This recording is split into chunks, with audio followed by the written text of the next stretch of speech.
আসসালামু আলাইকুম, আশা করি সবাই ভালো আছেন। আজকে আপনাদের একটা ভিডিও দেখাচ্ছি, দেখেন কি অবস্থা।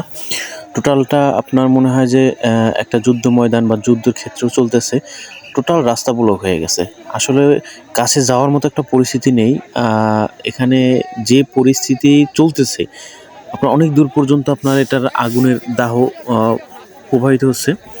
যার জন্য কাছে যে কেউ যাবে বা কিছু একটা করবে, এটা করা সম্ভব না। দূর থেকে মানুষ জাস্ট দেখতেছে, আর কিছু করার নেই।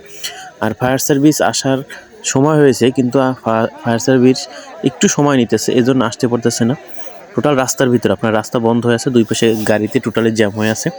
তো এখন এটা থেকে আমাদের শিক্ষা নেওয়া যেটা উচিত, সেটা হলো যে আসলে আমরা কখনো তাড়াহুড়া বা আমরা অপরিকল্পিতভাবে কিছুই করব না। আমাদের পরিবহন মালিক তারা চিন্তা করে তাদের টাকা দরকার। তারা এক গাড়ি থেকে আপনার ট্রিপ ২ টা মারে। যেমন আপনার ঢাকা আসে, ঢাকা থেকে আবার বরিশাল। এটা হলো ঢাকাগামী, বরিশালগামী, এটা ঢাকা থেকে আসছিল ছেড়ে। তো এখন যেটা হলো, সেটা হলো তারা টাকার কথা চিন্তা করে। কিন্তু তারা কখনো চিন্তা করে না যে এটা একটা ইঞ্জিন বা এটাও একটা সমস্যা হতে পারে। তো যার ফলশ্রুতি আপনার এটা কখনোই তারা এটার কি বলে সার্ভিসিং করায় না ঠিকভাবে, এবং এটা তদারকি করে না টোটাল কথা।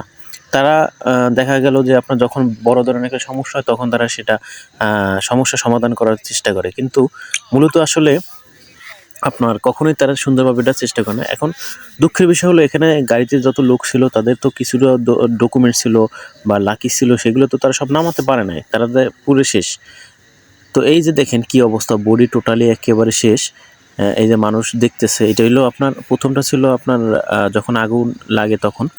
এখন হলো আপনার যে ফাঁকা রাস্তার উপরে সবাই বসে আছে, মানে দেখতেছে কি একটা অবস্থা। মানুষের তাজ্জব হয়ে গেছে যে রমজানের দিনে কীরকম একটা অবস্থা সৃষ্টি হয়ে গেছে। আপনার কিছুই নেই, টোটাল গাড়িতে কিছু নেই, টোটাল শেষ। জাস্ট একটা বডি পড়ে আছে, যেগুলো আপনার কোনো কাজে আসবে না। এগুলো ওই যে আপনার জিআই পাইপের মতো এগুলো পড়ে আছে। আপনারা দেখতে পাচ্ছেন যে টায়ার পুড়ে জাস্ট রিনের উপরে দাঁড়ায় আছে। তো মানুষ হতবাক যে আসলে একটা চলন্ত গাড়ি হঠাৎ করে এরকম আগুন লাগে, এবং আগুন লাগার কারণে টোটালি শেষ। মানুষের একটা স্বপ্ন, আশা, আকাঙ্ক্ষা টোটালি শেষ। তো এখন যেটা হলো, এই গাড়িটা ভাগ্যিস একটা পাস করতে পারছিল ড্রাইভার। আপনারা দেখতেছেন গ্রিন লাইন পাস করার জন্য। এখন দেখেন একপাশে কিন্তু মোটামুটি রাস্তা রানিং আছে, তারপরও কিন্তু সেই জ্যাম লাগিয়ে গেছিল। তো গ্রিন লাইনের এই ঝামেলা একটাই হয় যে এদের ইঞ্জিন হঠাৎ করে গরম হয়ে যায়। এরা মাঝে মাঝে রাস্তার সাইডে যাইয়া আপনার দাঁড়ায়, বাতাস লাগায়, তারপর ইঞ্জিন ঠান্ডা করে। দেখেন ইঞ্জিনের ভিতরে কিছু নেই, টোটালি শেষ। তো এখন যেটা হলো, আমরা হয়তোবা আরামপ্রিয় মানুষ, আমরা সবসময় এসিতে যাওয়ার জন্য অধৈর্য হয়ে যায়। আমি যতদূর জানতে পারছি, এটা এসি থেকে এটার আগুনের সঙ্গে মানে আগুন উৎপাদন হয়েছে, আপনার লাগছে। তো এখন এইভাবে এসি পরিবহনগুলো একটু রিস্ক